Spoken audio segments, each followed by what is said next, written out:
Hello listeners, Stu here, coming to you from the It'll Be Alright in the 90s editing compound with a quick note ahead of the first episode of Series 5, our 1996 Auto Express Odyssey. First of all, thank you so much for sticking with us over our winter break. It's lovely to be back with you, and we hope you enjoy the episode you're about to hear. A quick note on the sound quality. Unfortunately, Jeff forgot to pay the electric bill over Christmas, and as such, we only had enough in the meter to power one of the microphones properly for this record. Alex won, and as a result, he comes to you in crystal sharp quality, and I sound like a 1980s football commentary coming down the line from the Soviet Union. But we don't think this will impinge on your enjoyment of the episode too much, and everything will be back to normal next time. So let's get into it. Enjoy the episode.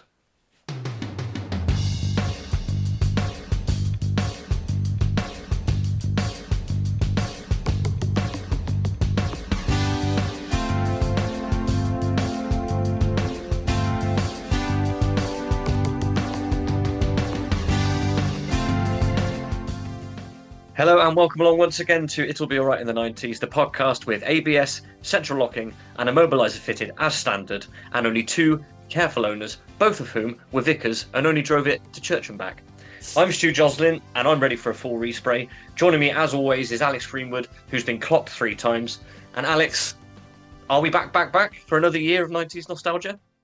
We absolutely are, yeah. Series 5, can you believe it? It's when you get to 5 series, you're in the same sort of league as The Sopranos, The Wire, the greats. So it feels huge, actually.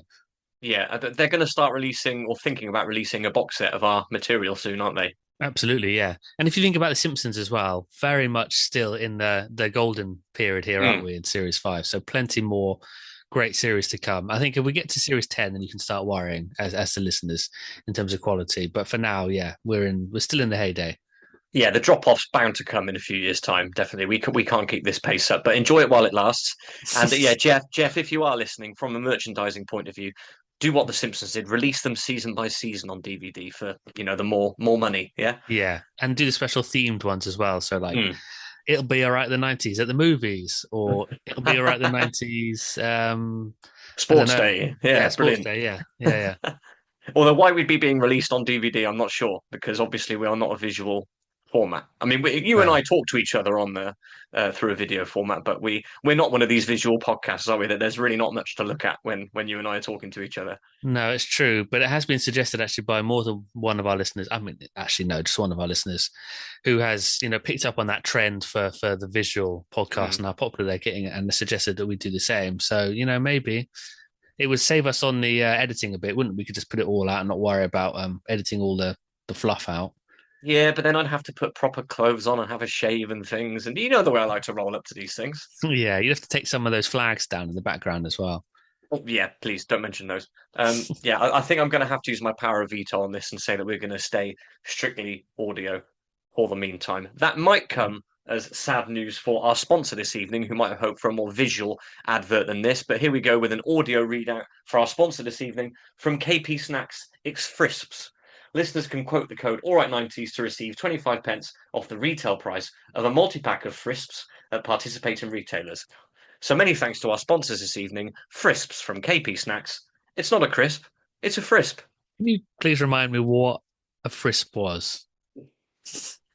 I think, contrary to the tagline, I think it is just a crisp, but they've called it a frisp just to make Okay. it stand out, I think. Hmm. I did look into this when this sponsorship came through. I was like, oh, why is it a frisp? Is it fried? And that's why they put the F there on the front of crisp. But fried snacks like that are very unhealthy now, aren't they? It's Mm. the trend is for more baked snacks as opposed to fried. So they should Yeah. really call it a brisp. Yeah. That's a bandwagon I will not be getting on, by the way, the baked snack. Let's just be honest with ourselves and admit that we want our snacks fried and unhealthy. Hmm.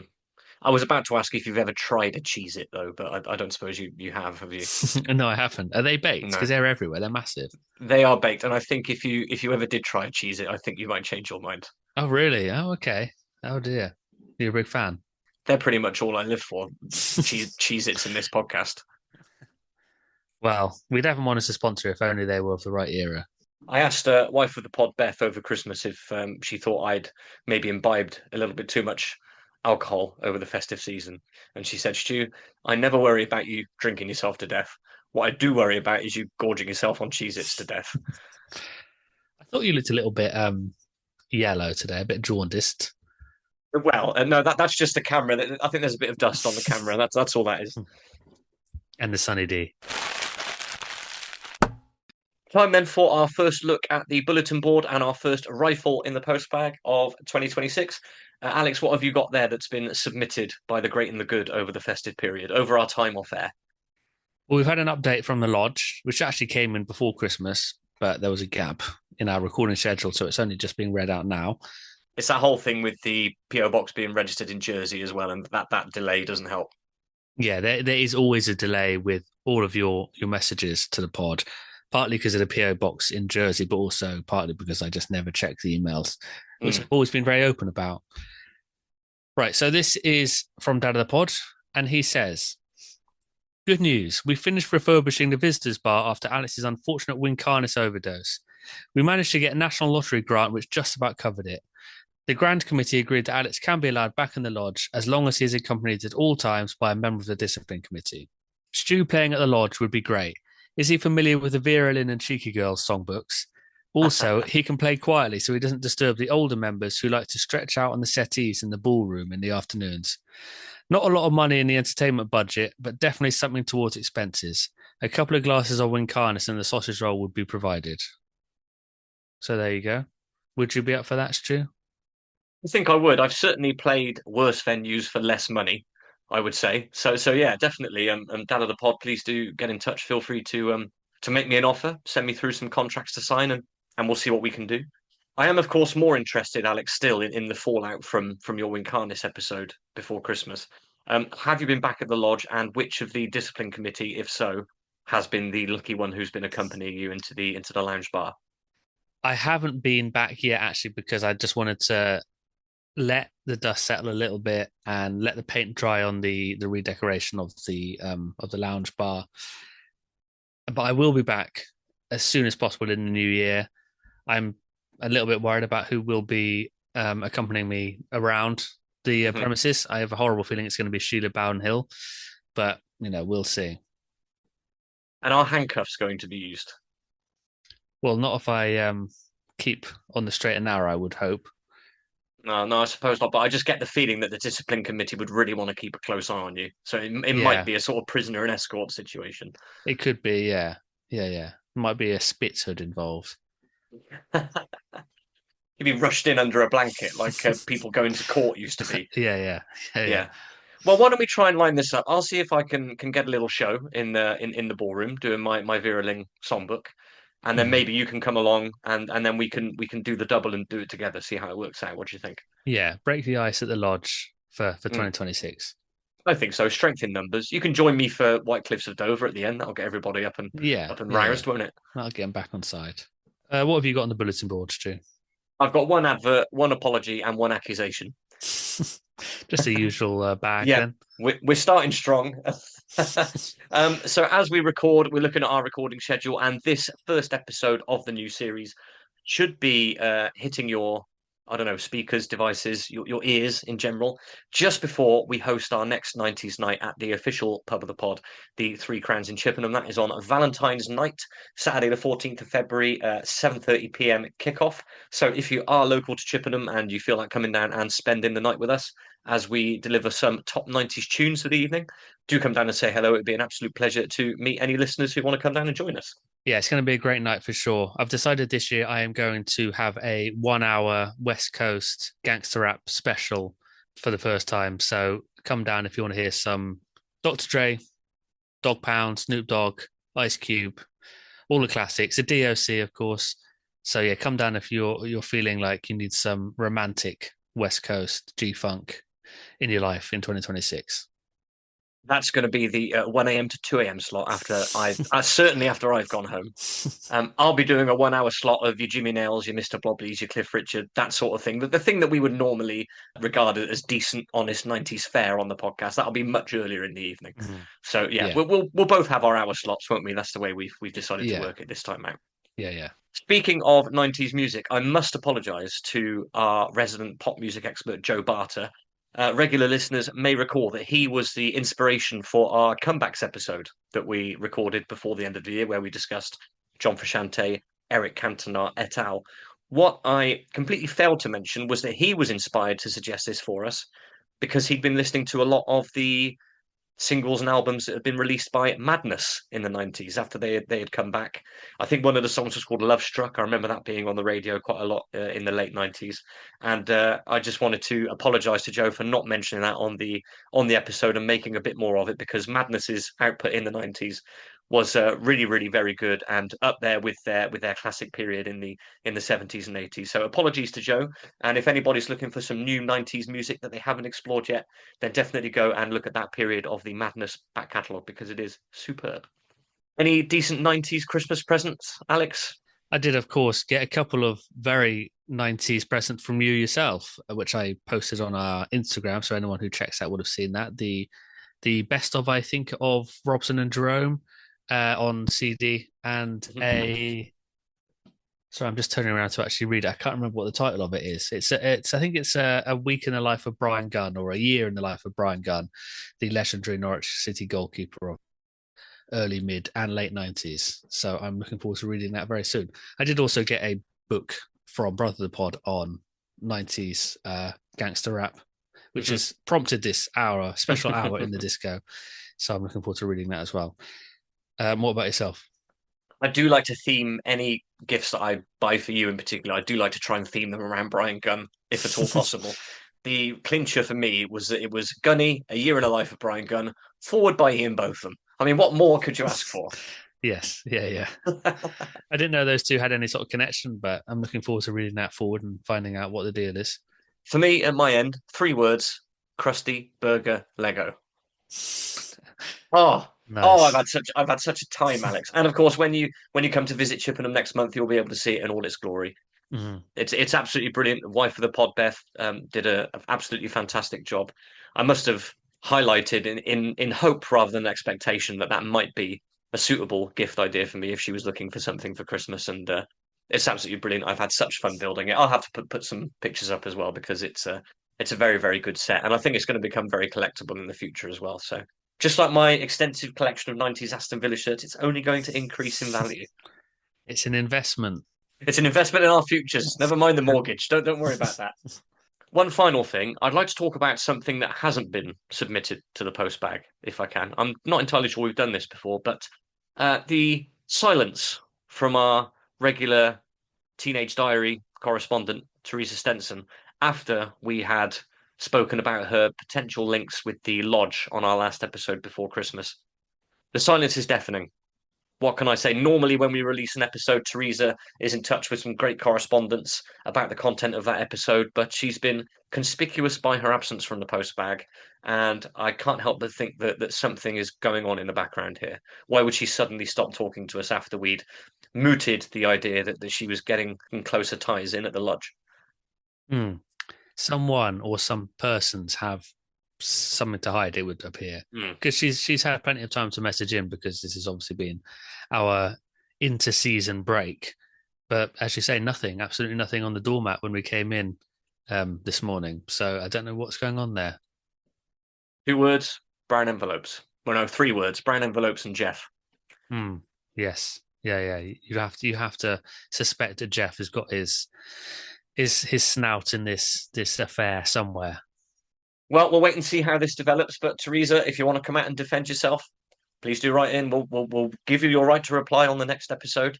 So yeah, we'd be very, very keen to hear from you and find out what in fact is going on. Before we move on to what's the most 90s, Stu, do we have time for a anecdote roulette? We can have a quick anecdote roulette if you like. Feels like it's been a while. Let's start off the year with a good one. Okay, shall I remind you of the potential titles?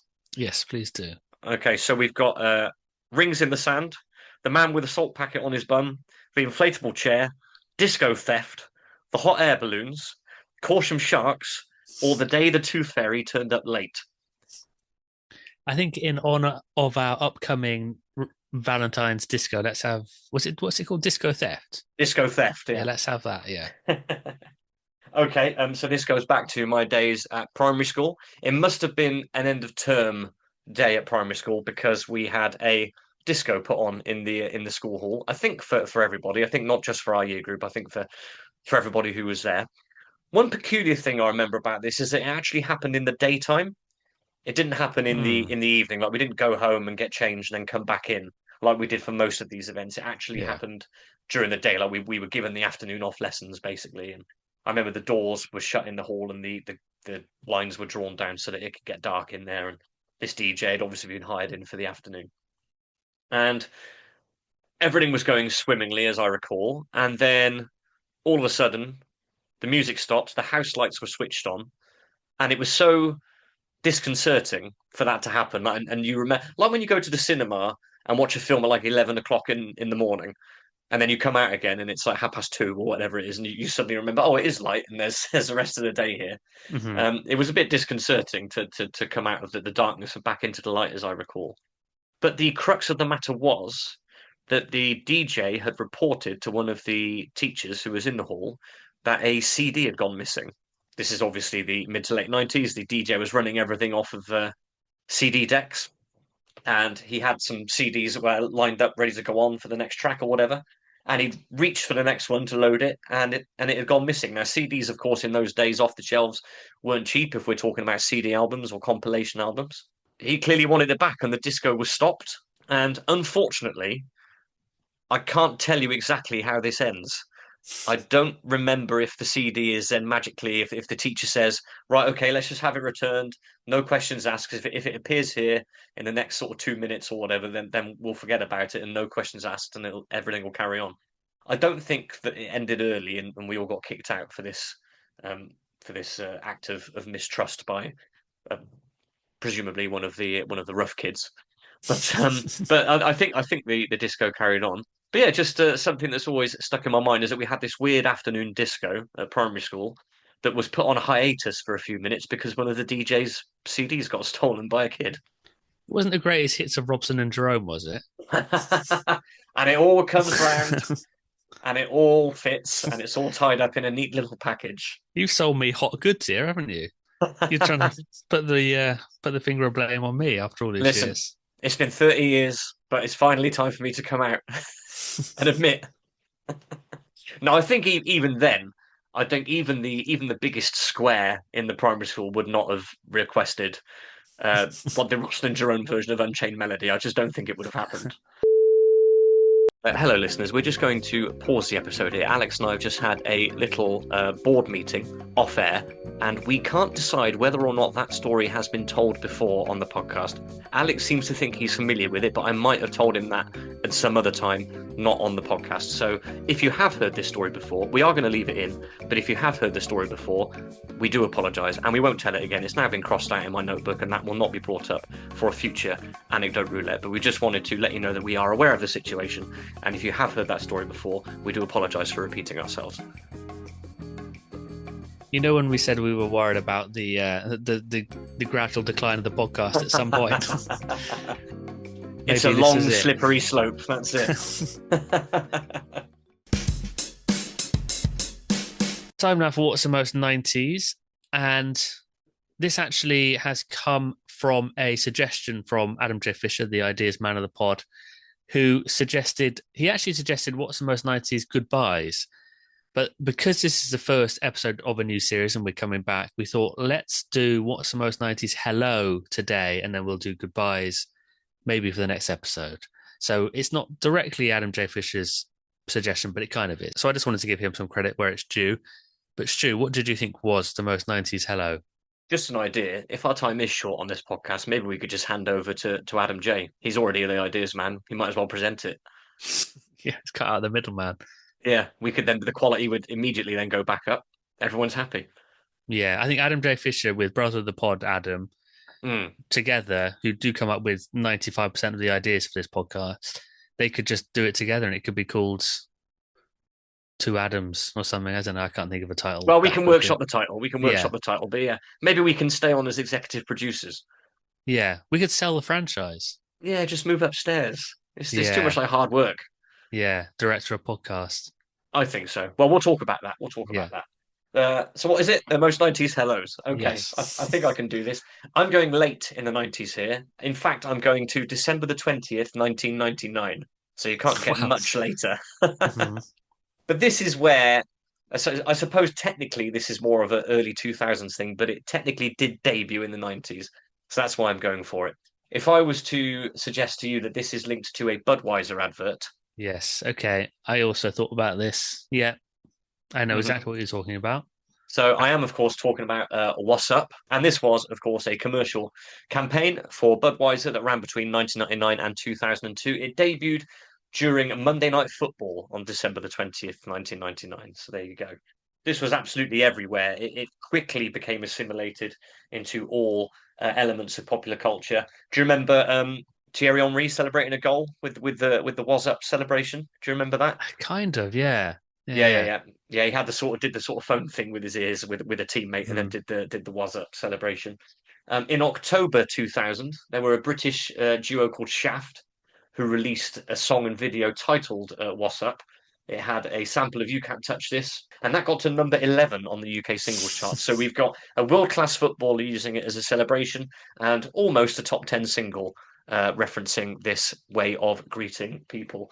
It was still massive when I got to secondary school, almost a year after it had debuted on television. I remember a kid called Jamie Hanks writing "Was Up," Wazup. So not the accepted spelling, but I do. But I remember him writing that in one of those fluorescent yellow gel pens that were all the rage at the time, Mhm. across his brand new school organizer, which we all got given when we arrived at Caution School in year seven. So that would have gone down very, very well with our tutor Steve Taylor Beasley, I'm sure. But I remember him doing that. He also Tipexed my name onto one of the tables in one of the German classrooms, which haven't forgotten and I haven't forgiven him for. So, Jamie, if you're listening. So I've got quite a few personal memories linked to this particular way of saying hello.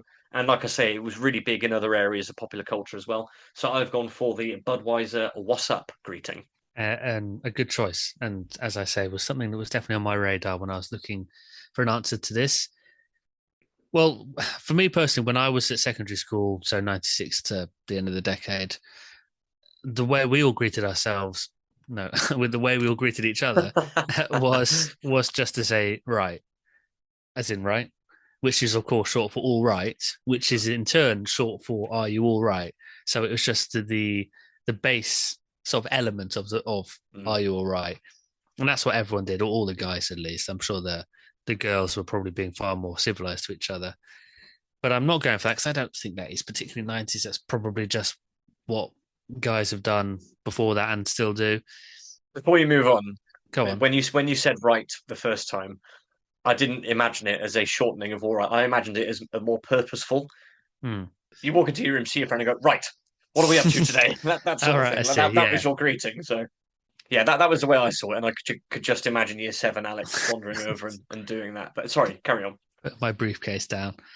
Um, what I have gone for though is a more physical hello, and I this is I'm not that confident with this. I'm not sure when this came in, but it feels quite 90s to me. And this is a sort of half handshake, half hug thing, So you would hold your Mhm. hand up as though you were going to shake the hand, but the pointing up handshake. I don't know what the word is for that, but you would do that a bit like you're giving I don't even know how to describe it, but I think everyone knows what I mean, where you kind of clasp hands Like a sort and of then arm wrestle grip. yeah, exactly, like an arm wrestle grip, and then you sort of hug with your left hand, Mhm. and it's just a quick greeting, like a half hug, half handshake. And it's something that you see a lot of amongst footballers would do at the end of games. And so, I mean, previously it'd just been normal handshakes, and it still is a lot, but I think you get a lot of this from the 90s onwards. A lot of hip hop stars did this, a lot of musicians. And I wonder whether this came in around the 90s because it feels like something you didn't see much before, like when you see footage of the 80s and the 70s and the 60s, no one's really doing this, certainly not before the 80s. So I'm thinking maybe this came in the 90s and it's still obviously really popular now. But if it was born in the 90s, then I think it's going to be my What's the Most 90s Hello. What do you think of that? I like it. I like the way that you've gone for a physical greeting as opposed to a verbal greeting. And it is one that's traveled through the ages. I mean, What's Up has been left behind in the 90s, but this Half Hug, Half Handshake are a great band, by the way. Um, but this greeting, I mean, yeah, I think I still use it. I'm fairly sure I do. I mean, I'll probably when I see you next month, that's the first. Well, it certainly is the Yeah, first greeting I'm going to go for now. yeah.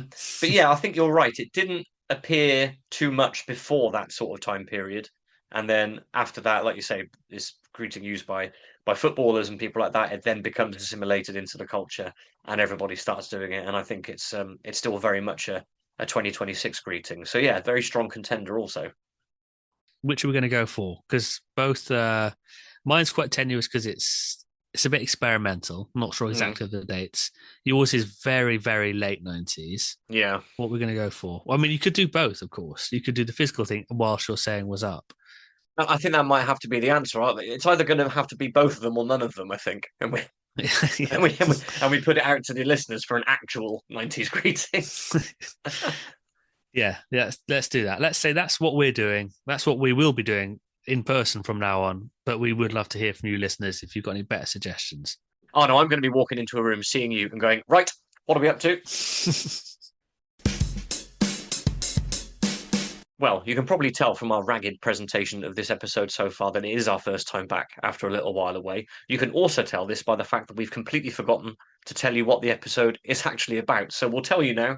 We are looking at a classic issue of Auto Express from March the 8th, 1996. This is an issue that's been scanned in and is available to read on archive.org. So we'll put the link in the episode description and you can read along with us as we have a look at this. I'm really looking forward to looking at this. Alex, just before we get into this and look at some great 90s tin, what's your memories of your relationship with car media in the 90s, magazines and such? We've obviously talked about Top Gear and things like that quite a lot, but the magazines, your Auto Expresses, your Auto Traders, what was your relationship with those as a 90s child petrol head?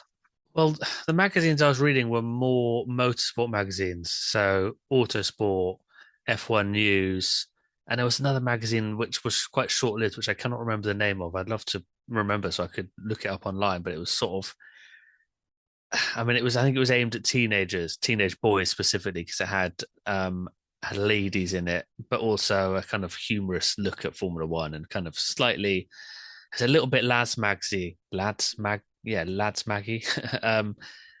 in tone, but it was whatever it was called. That was what I was reading, and I didn't really read car magazines. If I went into W.H. Smith's or John Menzies, I might have a quick look through Top Mark just to see if there were any Lotus Esprits that I could afford. Just in that way that you do with classified mags. But apart from that, no, it would just be if there was something in the doctors or at the barbers, I might have a flick through it. Mhm. But what about yourself? Did you subscribe to any or read any regularly? Well, I was a bit more dedicated to the more regular fare as opposed to the motorsport magazine. So definitely Auto Express. I had a family member, my Uncle Sandy, who I don't know if he actually subscribed or if he just bought it every week, but every week he would come down to my grandparents and he would leave for me the previous week's Auto Express when he'd finished with it because he knew I would like to read it. So I used to read him a week behind, but then sometimes if there was something in there that he wanted to refer back to, he would ask me to leave it there and not take it away so that he could have it back when I was finished with it. So Hmm. I used to get secondhand Auto Expresses, which I was very, very pleased for. Also, I used to pick up Auto Trader sometimes just to have a look through the classifieds and the pictures and just have a look at them. I mean, it was so much fun. This is a time when I was obsessed with my Matchbox cars. I knew every car on the road. I could tell you from a distance. I mean, we've been down this road before about my obsession with cars in the mid 90s. And one thing that sticks out from the Auto Trader days is that one time I saw an advert for, I think it was a Ford Cortina or maybe a Capri, but it was up for 70 quid. And I couldn't believe it. I couldn't believe that somebody had advertised a car for this sort of little money. And my dad, who already had a car, I knew, but I was shown in this advert, going, look, you could get another car here. It's only clearly it was an absolute basket case with so much wrong with it that it wasn't worth buying even for £70. I remember showing my best friend Matthew Coe at the time. I took it in and said, look, if we could pool our like birthday money or something, we could buy this car. Absolutely unbelievable. See, I used to love Auto Express. I used to love Auto Trader, and having a look at this issue from 1996 gave me a real Proustian rush at all the features, and particularly the comic strip as well, which we'll get to. Mhm. But yeah, I loved looking at this, and it was a real trip down memory lane for me. Right, well, let's get into it then, I suppose. Absolutely, we've got 100 pages to look at here, so we're obviously not going to go through it word for word. We're just going to have a look at our favourite features and notable things. We'd better take a look at the front cover first of all. We've got two cover stars. We've got the exciting Mazda RX-01, and then we've got the less exciting Peugeot 106 on the front cover here. Alex, Yeah. which of those would you prefer to own? I think the one of one prototype Mazda RX-01 Hmm. is slightly more appealing, but I don't want to do the new Peugeot 106 and 206 down because they were massive cars in their day. I mean, not physically, Hmm. but very popular. It's interesting, actually, isn't it? The headline there, Lion Cubs Court.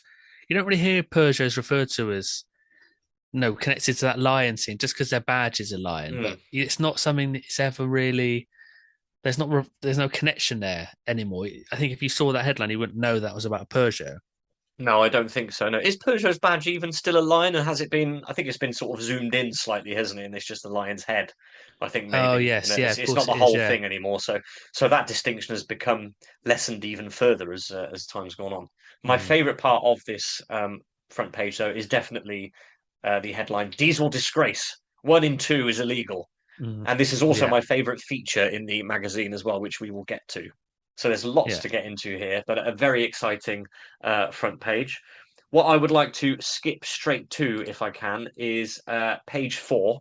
So this is the start of the Newsweek feature. This is the week in motoring, and what we have is a montage of Formula One drivers of the day putting themselves through their fitness paces before the commencement of the 1996 Formula One season.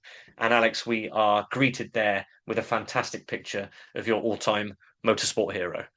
Yes, Michael Schumacher throwing a fantastic right straight with his boxing gloves on there into a punch bag, looking very fired up.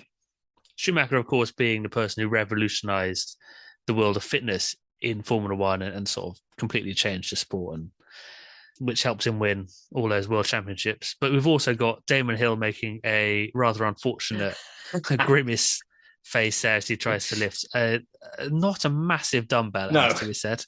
I'm sure he was very happy when he opened Auto Express and saw that picture of himself there. Mm. A very sweaty Heinz-Harald Frentzen doing some sit-ups in front of just a member of the public, I think, there on some sort of. This is definitely a public gym. He seems to have his beach Hmm. clothes on. He's even got his beach towel on the floor. Yeah. Not a lot has been spent on this one, I think, to get these Sauber drivers ready ahead of the new season. Yeah. Well, classic German tourist, I suppose, with the beach towel there. He's put his beach towel early, hasn't he? He's got up dead early. And then Mika Hakkinen there just doing some gentle stretching on the coastline there Mm. in a grey tracksuit, also making a slightly unfortunate face. But of Yeah. course, Mika having come back from a really nasty head injury at the end of the 95 season, so it's good to see him back.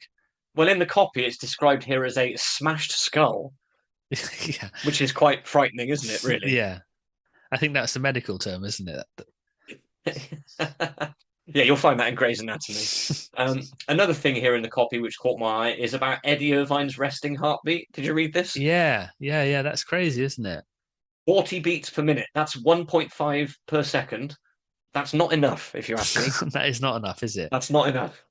It says the average here is 72, but Eddie's managed to get his down to 40. He was one of the most laid back drivers on the grid, so it doesn't surprise me that he's managed to get it that low. Let's leave the F1 drivers in the gym then and turn the page. We've got some more news here, probably less exciting than Formula One drivers in the gym, but something here caught my eye on the bottom of the left-hand page. Joe's woe. A car finance deal is among money owed by TV entertainer Joe Longthorne, who is fighting to avoid bankruptcy with debts of £1.5 million. Now, Joe Longthorne, I don't really know anything about him apart from the fact that on Shooting Stars, Reeves and Mortimer always used to refer to Joe Longthorne as the chicken in a basket style entertainer. I don't So, remember that, but that's very funny. so that's why he's stuck in my mind. The Star has unpaid bills to 73 creditors, including Ford Credit Europe, to whom he owes £1,094, understood to be for a new car. So, much like Damon Hill with his unfortunate picture in the gym, I'm sure Joe was really pleased that Auto Express picked up on that and reported it in the national press. Yeah, it's weird, isn't it? Because this is a magazine about cars.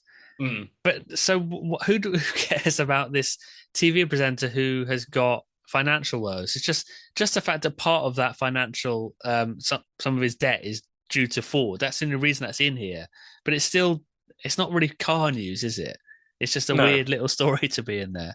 Does it have a connection to cars? Yeah, we'll put it in. It will fill a bit of space on page 8. Also, he only owes just over £1,000, which, I mean, if it's for a new car, he's almost paid it all off anyway. So Yeah, this is yeah, very, very. I'm going to have to give Auto Express a thumbs down here. Poor old yeah, Joe. yeah. Leave It's him alone. kicking a man while he's down, isn't it? Hmm. Moving on then to page 8. And Alex, I think this is the first page that you've picked something out to highlight. Yeah, so this is the biggest news article on page 8 here. The headline being "Test failed and no choke," and there's an image of an older man choking another man who's sort of making a comedy, sort of being throttled face. Yeah, it's Homer and Bart style, isn't it? Yeah, there is something quite unpleasant about the image though. Like it's Keith Murray is the man who's pretending to be choked, but it looks quite authentic, doesn't it? He looks really. It's something almost horrific about the image. It's a bit of an odd image, but the story is that this man Keith Murray is turned into a hypnotist to help him pass his driving test because he's failed 35 times, which is quite unbelievable. And apparently, he's had 1,450 lessons. I mean, can you imagine how much that would cost now? He says actually it's cost him about £9,000. I think now that would be God knows how much that would cost. But he's turned into a hypnotist to help him, I guess, stay calm and just get him to do the test, basically. But it's an amusing story. The image shows his instructor at the time, which is Eddie Day, an older man. I don't know if he's the man that's given him all his lessons. If he is, I think I'd be asking questions about his ability as a teacher, to be honest. Yeah, did you read the article, Stu? Two things about this article intrigue me. First of all, if this guy has spent £9,000, presumably with the same instructor, why is the instructor strangling him? Because this Yeah, guy is putting his kids through college, literally. yeah. And secondly, and I'm sorry to be a little bit old man shouting at cloud here, but if the man has failed his driving test 35 times, should he really be allowed to take Yeah, a 36? yeah, There has to it's be an true. upper limit, does there not? Yeah, because you just think if he does pass, how good can he really be? You know? But then again, if he's been hypnotized into being the world's best driver, then maybe it's okay. Yeah, but what happens if someone clicks their fingers at him when he's driving?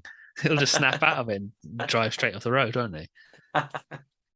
Just had a quick look on our old friend, the Bank of England's inflation calculator. For your interest, £9,000 in 1996, and these are November 2025 figures. That's £18,225. Yeah, that's a lot of money, isn't it? That is a So lot that's of well, money. it's over double, isn't it? It's Yeah, over double. yeah, and I think it would be more. I reckon driving lessons now cost more. I mean, not just for inflation, but cost Mm. more than they did because there's such a high demand. Well, Keith, if you're listening already, if you're listening, do let us know if you did pass your test after being hypnotized. We'd love to hear the ending to that story. I've got something here in the news in brief area, the yellow area highlighted in the bottom corner of the left-hand page, page 8. Heather Small, lead singer of the pop group M People, was presented with a new Peugeot 406 for allowing the manufacturer to use her song Search for the Hero in its TV advert. Unfortunately, she can't drive. That's still Absolutely that. brilliant. Perfect. That's what I want from a news in brief story. Yeah, that is great, isn't it? A Peugeot 406 is not a bad little bit on the side for payment for an advert, is it? But No, it's a no. shame. It's a massive shame that she just didn't want it. Unless she kept it, I don't know. That would have been the saloon as well, wouldn't it? 406 was a saloon. So yeah, that's Yeah. Well, did they not do an estate as well of the 406 and the hatch? I don't know. well, that's true. Did she get the saloon or the estate? You'd have thought as a pop star it'd be the saloon, wouldn't it? You I can't don't know. imagine. All that equipment to take around everywhere. That's true, yeah. And she did drive M people around for many years, if I Yeah, recall yeah, yeah. correctly, yeah.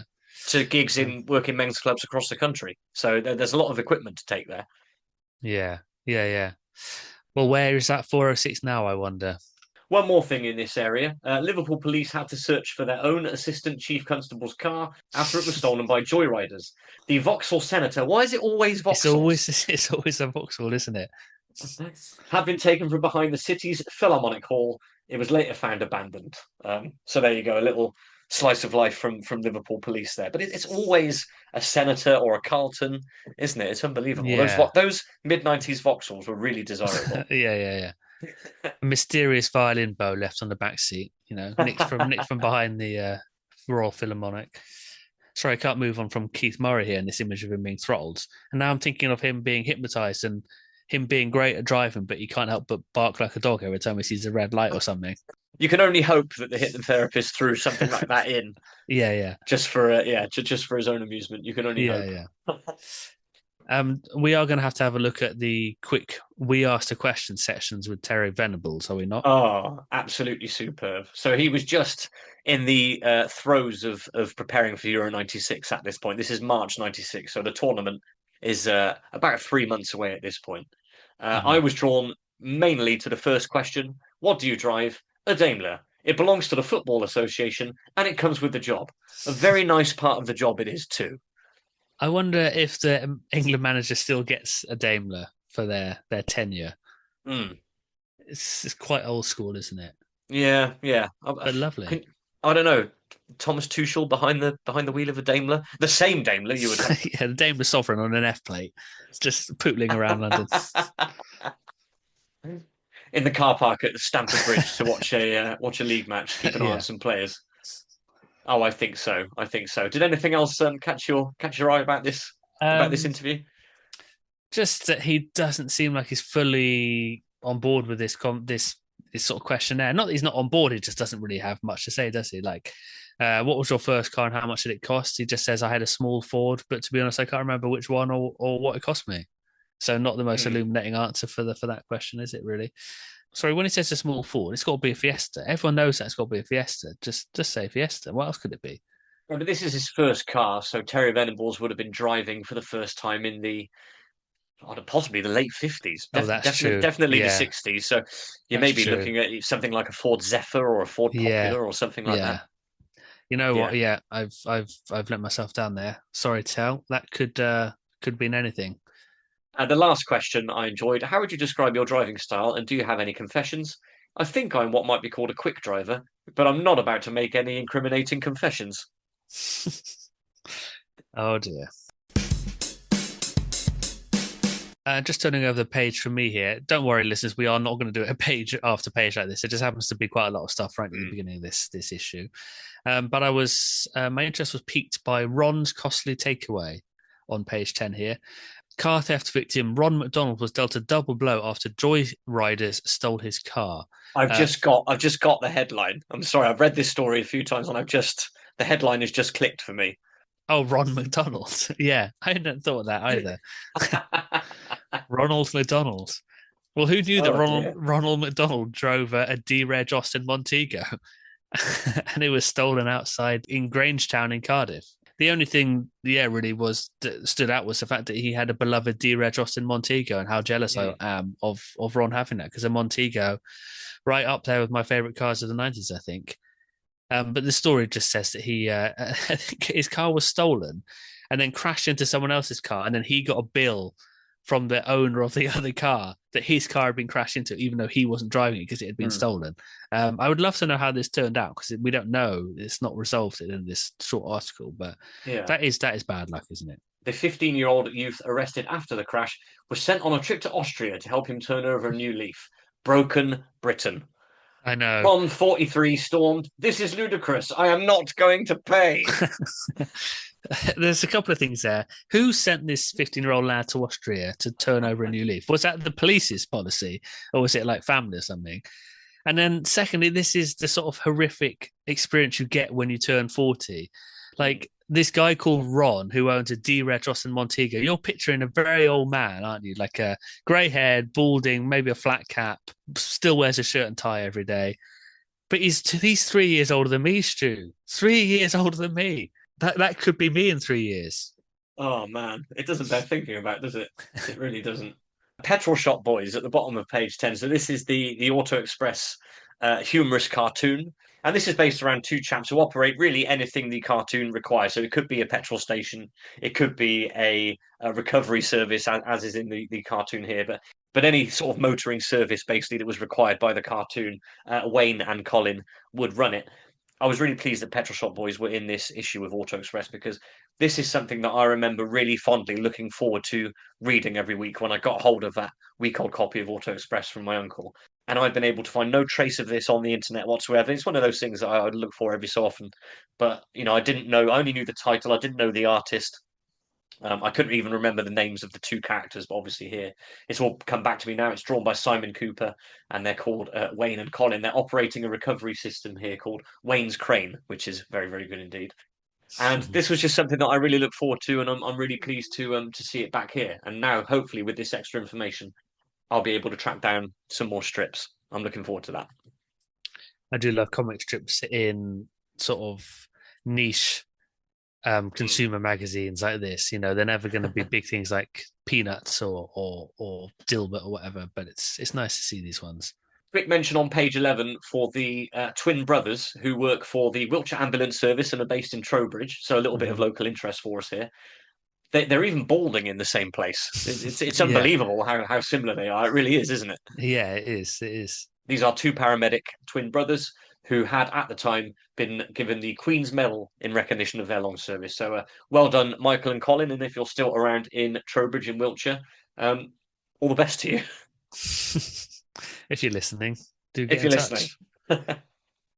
And if you turn over the page to page 12, 13, a double page spread advert here for the Hyundai Elantra Estate, which is a car I don't think I've ever seen in the Hmm. flesh, certainly not in the flesh. And the only thing I wanted to say about this advert was that it was the selling point is, well, I'll tell you what the sort of tagline is. It says 15 points about the Lantra estate, none of them sharp. So the selling point of this car is that it's such a curvaceous design. There isn't a single point anywhere on it. And I just think this is kind of interesting because it's indicative of the design trends of the 90s and how cars went curvaceous in the 90s, where I think in the 80s and the 70s, really, it was much more about angles and yeah, sharp points. But then to the 90s, it was everything's smooth, everything's curved. And then I think we got into the 2000s and it sort of went back towards pointy and angular. And where we're at now is also still quite angular. And I think it's best represented by American cars, especially. They went very boxy, very angular, then super curved. But also, say the Toyota Celica, the original one was really pointy, lots of strakes and things like that. Then curvy in the 90s and went back to angular for that, the later one. And yeah, basically, I just think it's an interesting period piece and shows how car design in the 90s was really proud of that style, but it looks quite dated now, I think, the Lantra. Would you think it looks any good? I still think it looks like quite an attractive car. Yeah. I don't Mm. think I'd be disappointed if I won a Hyundai Elantra estate in a competition, for instance. I think I'd be quite pleased. Do you think there's still anybody waiting on the end of the free phone Hyundai line there? 0800 981 981? They might be. I mean, they're massive now, aren't they, Hyundai? Back then they were a new kid on the block, I think, but one of the biggest companies now. So they've probably got two people on that line, I'd have thought now. I also enjoy the tagline here at the end of the advert. The new Lantra, the curvy car.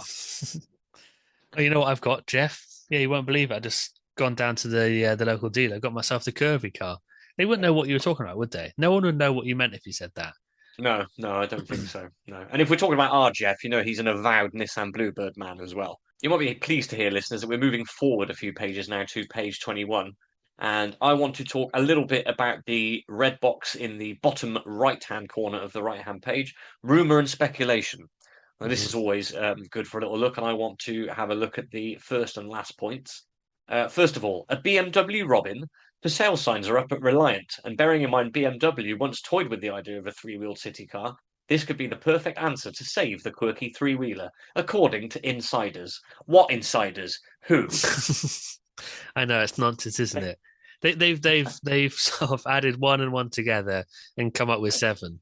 It's just BMW once made a three-wheel car. Robin, who make the Reliant, are up for sale. Therefore, it could happen. I mean, BMW haven't made a three-wheel car, I think, since about 1949. This is not something that they're sort of doing up to date. It's laughable. And then the last point here as well. Backstage grumblings have been heard at PSA, parent of Peugeot and Citroën. The former's 106 has been delayed to allow Citroën's similar Saxo a bigger splash. I couldn't care less about Citroën, said one team-spirited Peugeot worker. They didn't speak to a Peugeot worker, did they? They just made that No, up. no. This entire little box here has been made up. It's down there with the Joe Longthorne story for me. This is pure filler. I do like that Mercedes C-Class estate, though. I'm a big fan of the Mercedes wagons, and that's nice. I will say that. There's a couple of nice cars on here. The C-Class definitely, and the Rover 825i as well. Yeah, Very, very sleek looking saloon. Rover with a V6 in it. If you can overlook the Alan Partridge connotations, I Mm. think that's a nice looking car. We move over the page then to page 22, and this is my favourite feature in the magazine. Do smoky neighbours leave you exhausted? So this is moving back to the diesel disgrace headline that we saw on the front page. And this is about over half of all diesel cars on the roads in the UK failing the MOT smoke test if they took it tomorrow. It's a very interesting article, but what I want to really talk about is on page 24, in the bottom corner of the left-hand page, there is a form that you can cut out and you can grass up dirty diesel cars to Auto Express magazine directly. There is even spaces to write in the registration number, and my favourite part of it is the colour chart for the how smoky was the exhaust.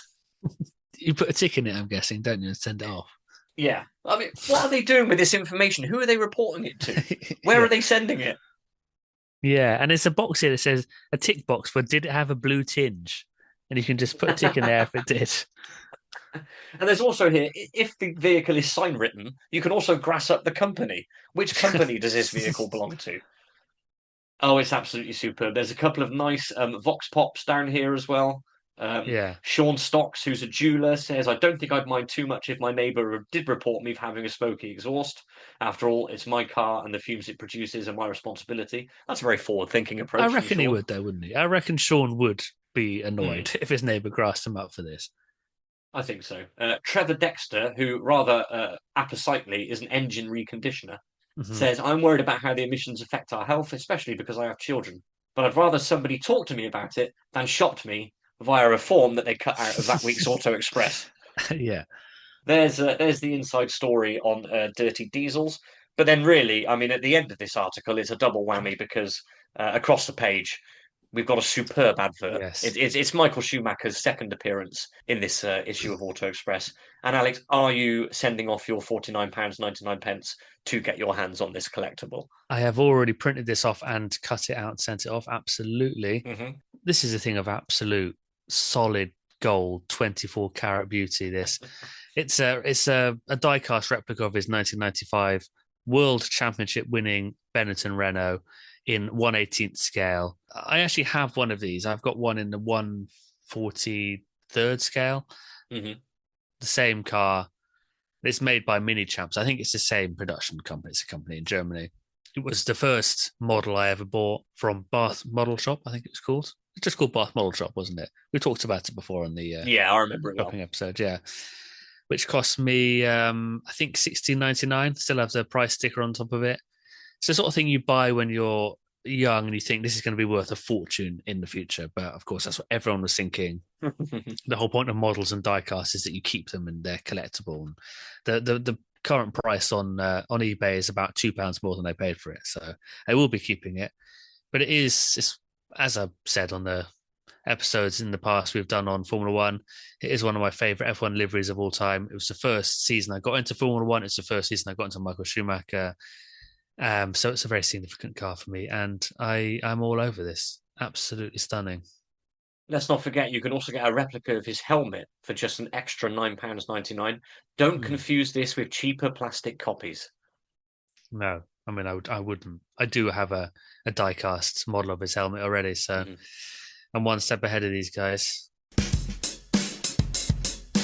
If we move ahead now to page 30, just a quick thing on here. There is a person here, T.G. Jones from Llandello in Diffid. Am I pronouncing that right? I think it's Flandilo, I think. Llandilo, who is very much a person after my own heart here. Their message reads, why is there now such a trend for color-coded bumpers? I like a bumper to have traditional looks, something substantial, not an extra body panel. I think my Rover 214 looks much more rugged than the new 200, 400 and 600 series. 100% agree with you there, TG. I'm all for your classic grey plastic bumpers. I think they're sadly missed, and body colored bumpers are all very dull and boring. And I do 100% agree that the Rover 200, but the 214, I should say, did look better than the new 200, and it always will. So thank you for writing that in, TG, and I'm fully prepared to back up any campaign you want to start on that. Moving over the page then to page 32, this is a big feature on the Citroën Xantia Activa. And I had to highlight this because instead of comparing it to another car, Auto Express have taken the bizarre decision to compare it to Ryan Giggs. And the reason for this is that Citroen's latest TV ad reckons the new Xantia Activa is the best corner taker in the world. Better even than soccer ace, oh dear, Ryan Giggs. So that's why they've gone for this way of publishing a road test on the car. If we go further into the review of the car, my favourite part on page 34 is that they've used a sort of kitchen chair on its side to demonstrate the boot space. Yes. To be fair, that's quite a good visual representation of how much you can get in that boot, actually. I think we all know how big that chair is. That looks like a very standard kitchen chair. Yeah, very true. And the caption below says there's little suspension intrusion in the fully carpeted boot. So I think that's what they're trying to demonstrate is that there are no suspension parts that are taking up any boot space. And you can indeed, if you do need to pop to town on a Saturday and buy yourself a new kitchen chair, you can fit it in the boot of your Xantia without any problem whatsoever. Yeah, absolutely. Or maybe you're a lion tamer and you need to take your chair with you where you go. I hadn't thought of that. And you can put the whip in the glove box. So then we come to page 39, which is Auto Extra, which is a pullout that's presented in the magazine. And this is more to do with sort of used car and new car prices. So we're not going to spend too much time going over this part of the magazine because it is basically a list of prices from dealers. Basically, that's all it is. But I did pore over all of these lists and prices while we were preparing for this episode for a good long while, I have to say. I did like going back in time and looking at the sorts of cars that were available and the prices they were available at in those days. It was a lovely half an hour or so looking through these listings. One thing I did want to bring up about this part of the magazine, page 59, first of all, nearly new from Network Q. Absolutely brilliant. Network Q, of course, the approved used Vauxhall dealers. Lovely advert for them there. You can imagine a man of my persuasion. I was looking at that advert in close detail. Page 60. Get to grips with winter conditions with the Rudd Grip snow chain. Are snow chains still a thing? That's my question. Were they ever a thing in this country? Did anyone put chains on their wheels? I don't think Rudd chains can have sold many of these at all in Whitstable or anywhere around the country, really. Well, I know who's going to be sponsoring one of our forthcoming episodes, though. Yeah, also nice to see that they've got a telephone number, but they've also got a facsimile number. They haven't called it a fax; they've called it a facsimile, which is quite surprising. They're very proud of their facsimiles down in Whitstable. I mean, I don't know if I've ever seen a car driving with snow chains on the tyres, ever. Certainly not in the UK. No, it's the sort of thing Ron would put on his D-Reg Montego, isn't it? I think someone who's very proud of their car. Yeah. Extra quiz question for 10 points. The tyre in this advert, can you identify the car that this tyre has come from the wheel trim? Because I can. It does look familiar. Is it like a Maestro or something? Looks maybe, I don't know. What do you think? I think it's Audi. I think it's Audi from that period. Okay. I'll defer to you on that. You won't get me on wheel trims, mate. You know that. Okay, page 61 then, and we are back into the magazine proper. And yeah, I've got a big question for you here, Alex, as we look at page 61. Did you ever visit Formula One World in Bristol? Well, I have a short, sad anecdote about Formula One World. in that, as you can see by this advert, there was one in Bristol, there was one in Woking, Bristol being very close to where we grew up. I did go on a trip to Formula One World in Bristol. It was all set up to be the most exciting day of my life at this point. I cannot express how into Formula One I was at this point in my life. It was everything. It was for me now, it was music, films, football, all rolled into one. And we made our trip to the galleries in Bristol, which is a shopping centre shortly to be demolished, actually. It's, I guess, 60s shopping centre right in the middle of town. And we entered the galleries, and lo and behold, Formula One World was closed. Shut Oh down, I no. think. It wasn't actually just closed. I think it had gone. So it can't have been there very long at all. And I promptly burst into tears. I think I was quite old at this point as well. I was probably 11 or 12. I mean, would have been 11 when this magazine came out, because it was just such a crushing blow. I was just because you don't get Formula One shops, do you? You get sports No, shops if you no, like yeah. Mm. football. You get music shops if you're into music. But the idea of a Formula One shop where you can get Formula One merchandise and the thing is, I didn't even know, Stu, that there was a real, genuine 1994 Benetton, as driven by Michael Schumacher, was there in the shop. I could weep all over again because I didn't know that was there. But seeing that I've also missed out on that, I mean, yeah, Oh it dear, it's was, a 30-year-old wound. I had no it's, idea. no, it was really tough because, yeah, the excitement had built up to fever pitch, and it was a horrible letdown. And of all the places to have your heart broken, the galleries in Bristol is not a great place. So Mm. it was a very Oh well, difficult memory. my heart goes out to 11-year-old Alex. It really does. That must have been such a crushing disappointment, really. It I really am so was, I yeah. genuinely I am gutted that you didn't get to go. I really, really am. Did you make up for that disappointment in any way by joining the Jordan Grand Prix Supporters Club? And my heart was firmly, well, it was actually divided, but divided firmly into two camps, the Ferrari and the Minardi camp at this point. So Mhm. Jordan, I got a lot of love for, especially their 95 livery. But no, I didn't. Well, look at what you get here. If you send £25 to the Jordan Grand Prix Supporter Club, you receive a member's card, a pen, certificate of membership signed by Eddie Jordan himself, keyring, car sticker, and information sheets on the car, the drivers, the team members, and the 1996 race calendar. I mean, that's superb for your 25 quid. That's really good. Yeah, it's not bad. Yeah, there's a little image of what you receive there. Yeah. Now in over 25 countries. Everything you needed to know about Martin Brundle. Wow. And I don't think there is much. You're right there, Murray. You're right there, Murray. If we could move on then, we've completely glossed over the road test of the one-of-a-kind Mazda RX-01. It has to be said, but there's so much more to enjoy in this magazine. So you'll just have to catch up with it and read it yourself, I'm afraid.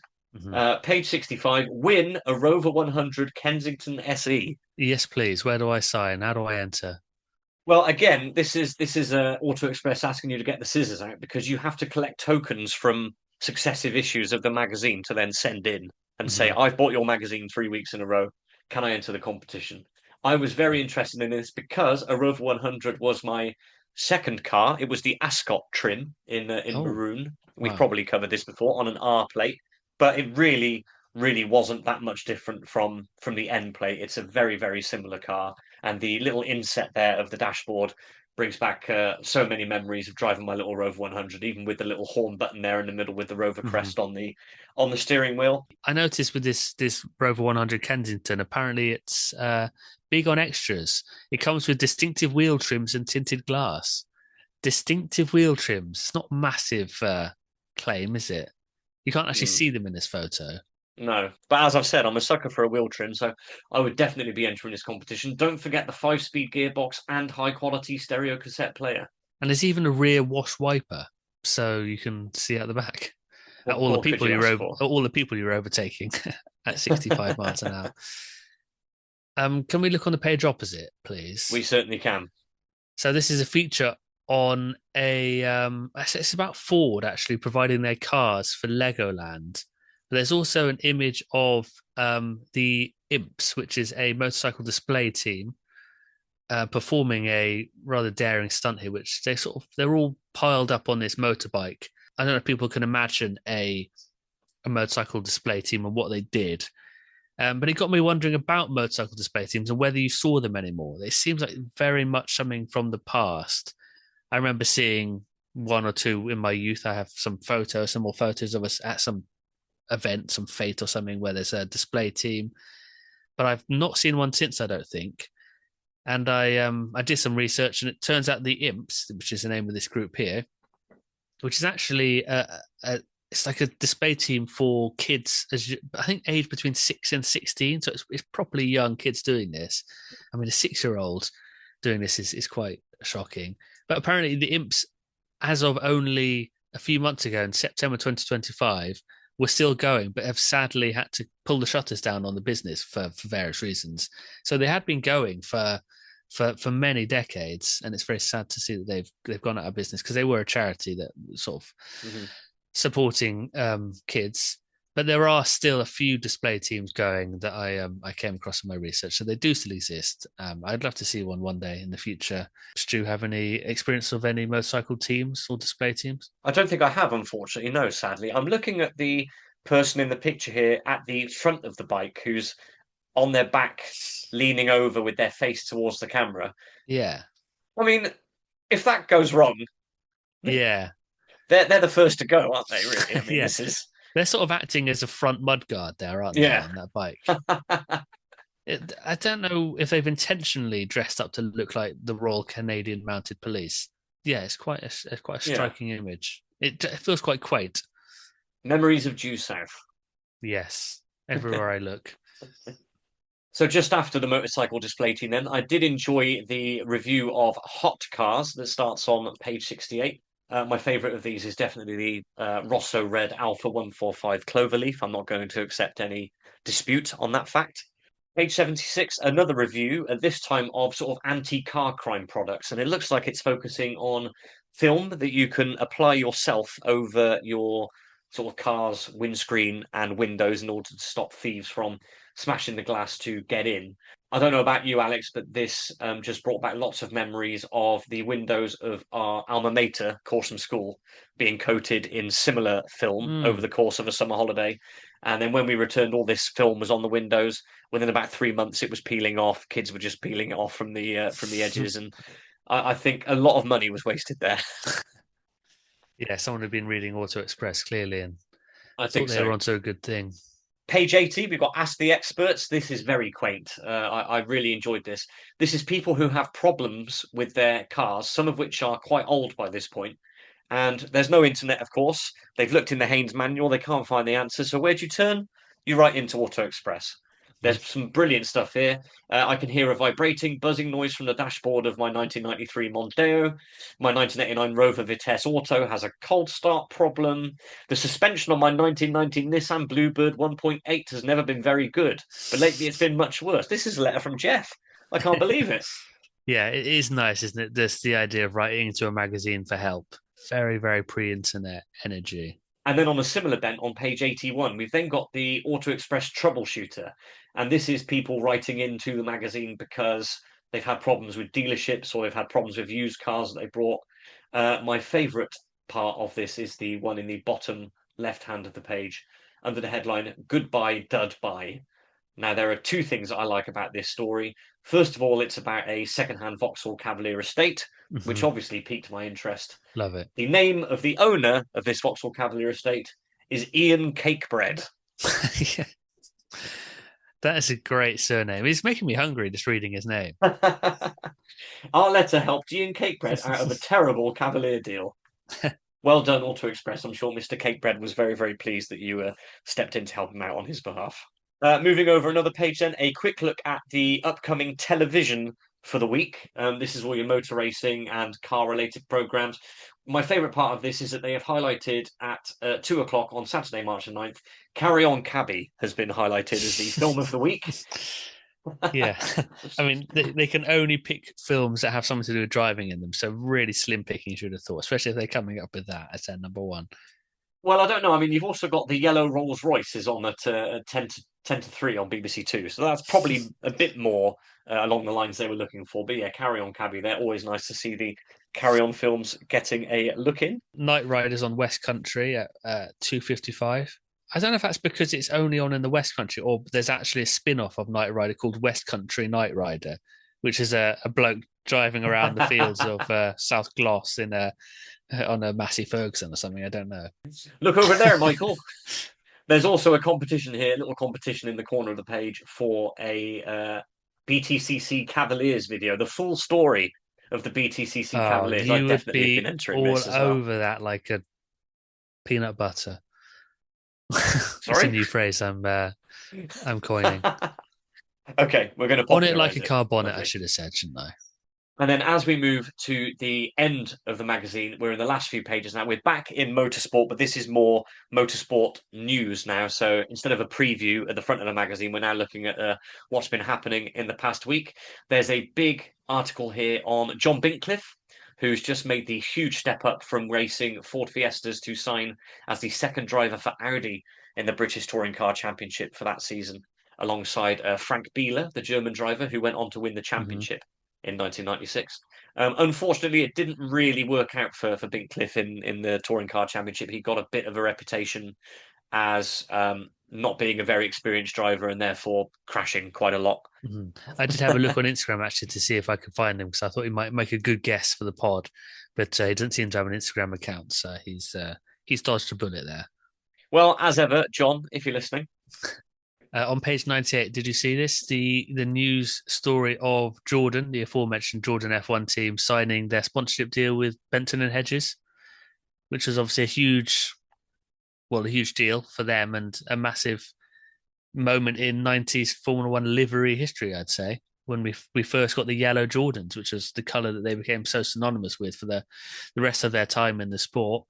And this is where it all started with, this huge deal. It even says here at the bottom, the new Jordan cars will sport the sponsor's livery at Sunday's Australian Grand Prix. Do not adjust your set. The sandy colour shows better on TV than B&H's traditional gold. Which is interesting because they did have gold cars for a bit, but they also they didn't last very long. I can't remember how that all worked.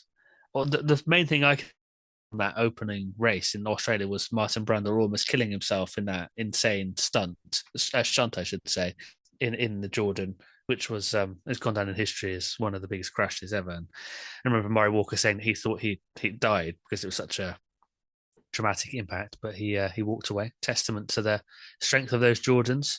There's also in the little yellow last lap column here, can't move on without mentioning this because it does mention a podcast legend. Ferrari test driver Giancarlo Fisichella is a last minute replacement for none other than Taki Inui at Minardi in the Australian Grand Prix on Sunday. At 23, highly rated Fisichella is a man to watch. So, I mean, Fisichella went on to drive for Jordan as well, aren't we? So we're seeing a big moment in Jordan's history, and then we're seeing the first appearance of Fisichella on the F1 grid as well. Yeah, one can only imagine how disappointing that must have been for Taki Inui. Probably a feeling akin to how I felt in the Bristol galleries upon finding F1 World no longer open. Must have been how Taki felt when he found his place. Well, your reaction sounds like it was more like Italian. Luca Badoa breaking down at the side of the road when he was going for a points finish. Yeah. Yes. And that, listeners, brings us to the end of this copy of Auto Express. We really hope you've enjoyed reading through it with us. There's only one question that we really have left to ask each other, and that is, Alex, out of the 100 pages we've looked at in this issue of Auto Express, what is your favourite car? What is the one that you would take home and put in your theoretical garage? Well, you've already mentioned it, Stu. It's the Alpha 145 Cloverleaf, the hot hatch Alpha with the boxy styling and the distinctive wheel trims in that lovely shade of red. I just think it looks fantastic. It looks like it'd be so much fun to drive. I looked at the Alpha as well, but just to provide a point of difference, I think I'm going to go for another car that we mentioned. I'm going to go for the Citroen Xantia. I've always had a soft spot for the 90s Citroen. I think there was something a little bit different on the road in the 90s at the time with things like the slightly wacky suspension and design points and things like that. And the Xantia Activa just looks like a really smart car with the lines.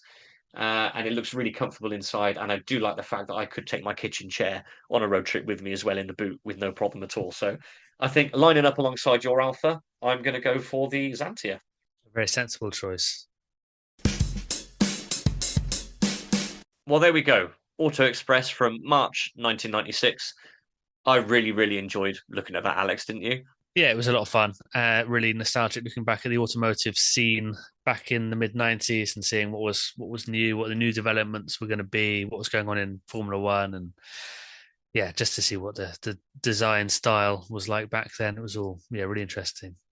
Few podcast legends making an appearance as well, which is always nice to Mm-hmm. see. Join us in a few months' time when we will be looking through an issue of Auto Trader from the mid 90s in great detail.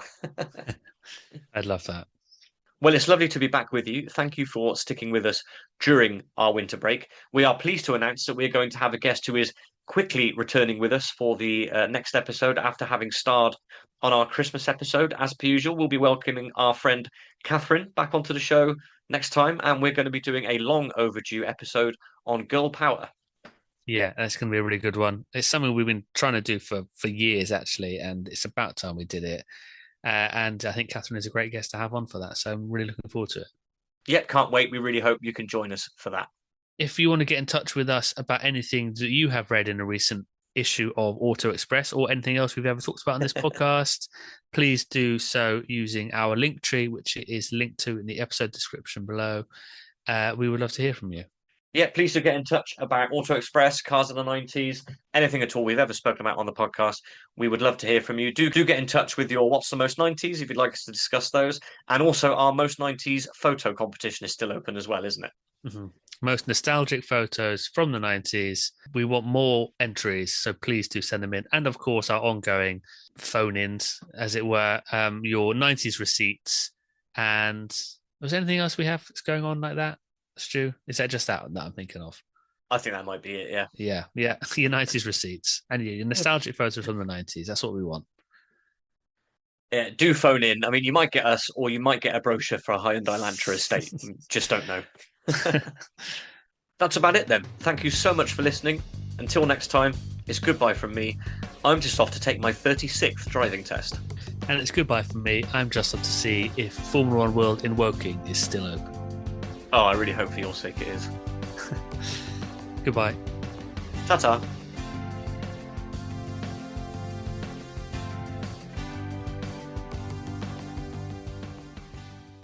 You're right there, Murray.